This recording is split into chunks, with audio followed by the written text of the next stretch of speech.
Rocinante. It's Spanish for workhorse. I like it. Rossi, woohoo! She is one beautiful lady. Rossi's his girlfriend. She purrs like a kitty at 12 G's. No. It's a badass ship. I mean, there's no two ways about it. Rocinante.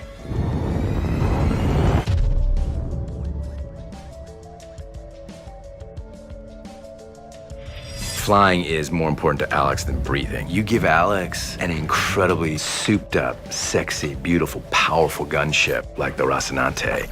That is his soulmate. He becomes emotionally attached to that beautiful lady. He has to be flying or he's not happy. It's so different for Holden and his crew. This new ship is sleek and high-tech Martian technology, and it's kind of everything that they wanted or, hoped for out of a ship, and completely different than what they're used to. I think for all of us, it was one of our favorite episodes because, as you know, if you've been watching up to this point, everything's been so intense.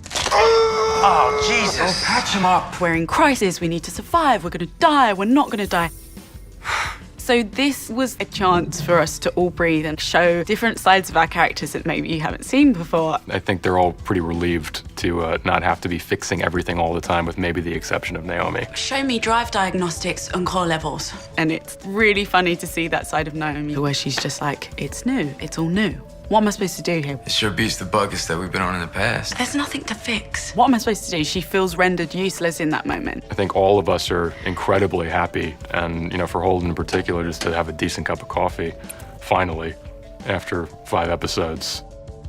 I can't say that in real life it was the best cup of coffee I've ever had, but I tried to imagine it and do my best with that.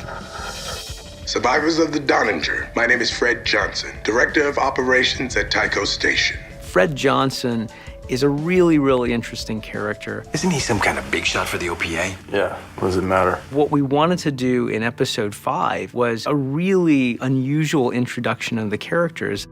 It starts 11 years ago, and you're watching these belters who've taken over a station. They ultimately get blown up, and then you see at the end of it, the person who's in charge of the UN forces that blew up the belters is Fred Johnson. You've chosen to remain anonymous.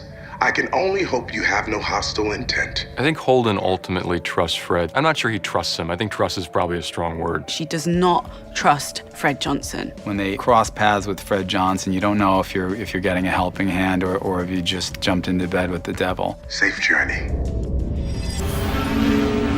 Show me Julie's projected flight path. Go 3D. Miller begins to have sort of a crisis of conscience here. He is starting to smell a bigger conspiracy going on beyond what he can see. Everything going on out there, all this shitstorm that we're in, it's all got to do with her, Julie Mao. He's getting scared. He doesn't know exactly where and how far up it goes. Maybe this is above your pay grade. He's a contrarian also. It's like people are saying, don't look into the case, stop poking around. Stop poking around. He's like, well, maybe I should keep poking around. He is now determined. The more people tell him, don't look for Julie Mao, the more he's going to look for her. And the bigger the conspiracy he's starting to uncover.